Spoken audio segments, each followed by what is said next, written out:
Hello and welcome to a video on how we generate electrical energy using different resources. So our title for today is how do we generate electrical energy, and we have two keywords, renewable and non-renewable. Now a renewable resource is one we can use time and time again. So a resource that does not run out. And by that I mean, as long as the Earth is still standing, we'll have this resource. One like wind. It always seems to be windy, not all the time, but it's often quite windy. Therefore, it allows for us to use this resource because it will not run out. A non-renewable resource is a resource that can be used up.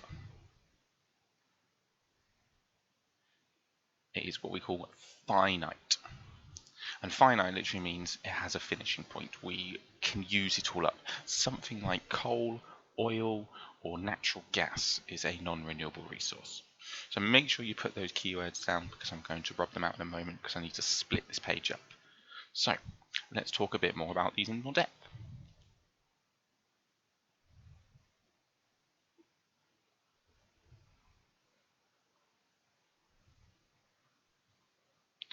So we're going to split the page in two. We're going to split it into renewable on one side and non-renewable on the other side. And we're going to go into a bit more detail about both. So let's split it down the middle. So on the left we'll put, on the right, sorry, we'll put non-renewable.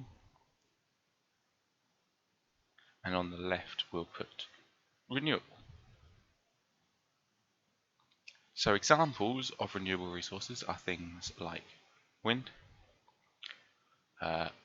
hydropower, so that is things where water goes through a dam and it powers the dam, so that's hydropower.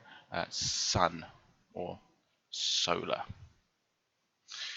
So as long as the sun is still standing, we'll get this resource.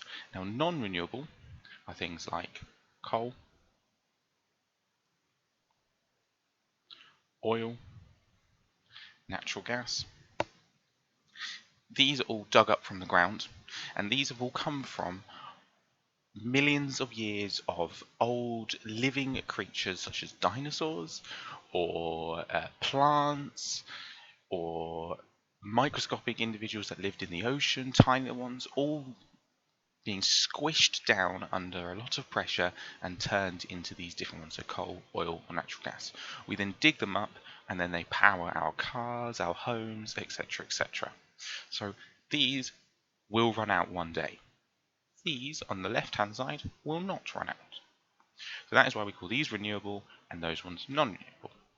Now a big positive is that these are infinite. This is a massive positive of these. I want to circle that just to show you, which means we will not run out of it.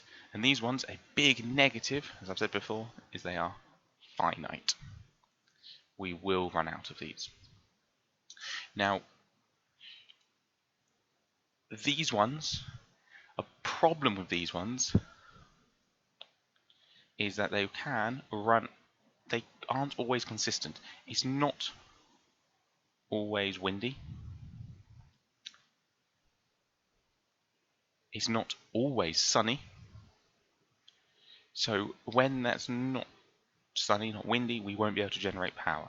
However, these ones are consistent. I shall change that to blue.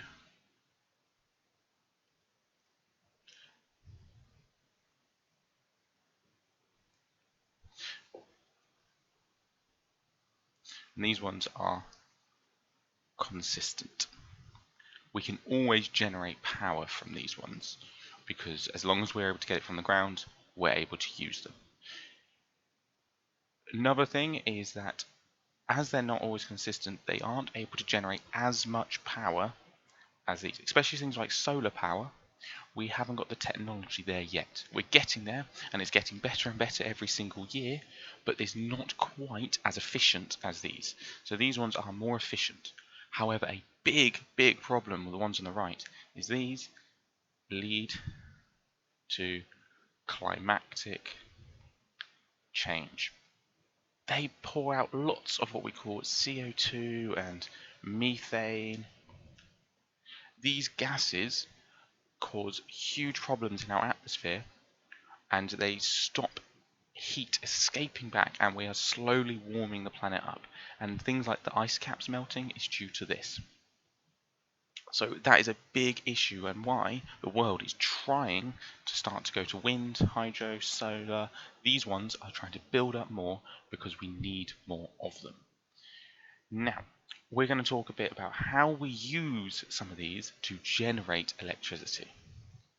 So let's just clear this. Now, if you have access to a textbook, such as the Caboodle textbooks, you can find a brilliant diagram. I'm going to put the diagram in here in a moment, and we're going to talk through it. But if you have a textbook, I'd recommend getting it and having a look at it. So let's have a quick find.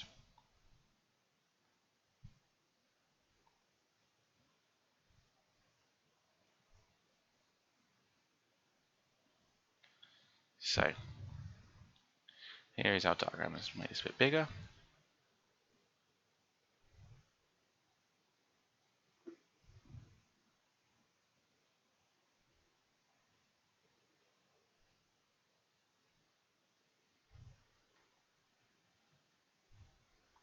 Right, so this one is for a coal power plant.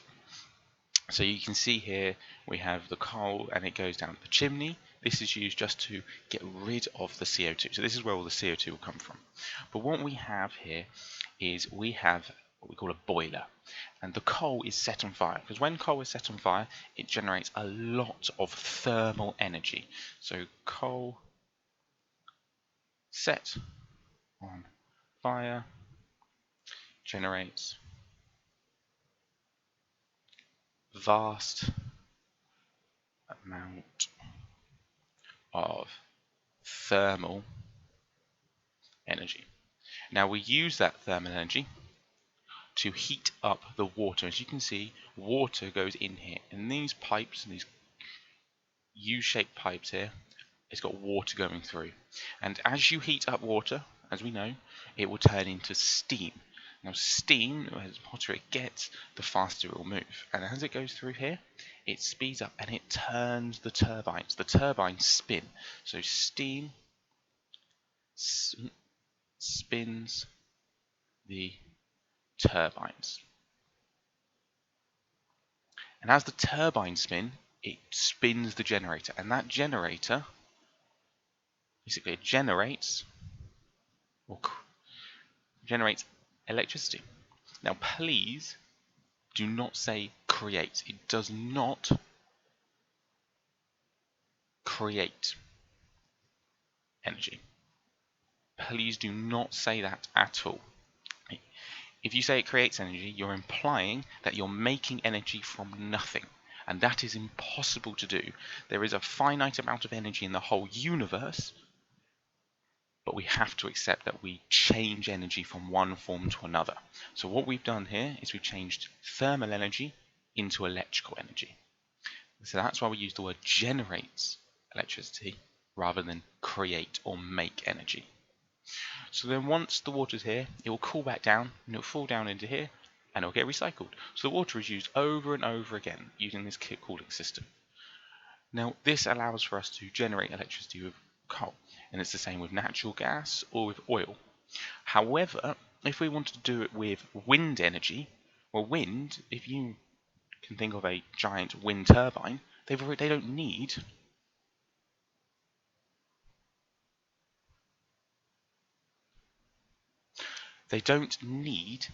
to have this steam part here, because the wind turbine is this part. So as the wind turns the giant fan, it spins the generator.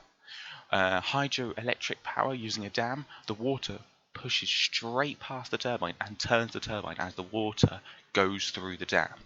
Solar power is the only one that's a little bit different, and I can go into that in another video. So for now, what you do need to know is that we've got two types. We've got renewable and non-renewable. Non-renewable is consistent, but it has led to climatic change. Renewable resources are inconsistent and they depend on things like the weather, but they don't produce any or minimal CO2, so they are better for the environment. Next, the coal sets on fire, we burn it, it heats the water up to steam, steam turns the turbines, and then the generator generates electricity, which is sent to your homes and factories. The water is cooled back down and used again. Right, so thank you very much for watching.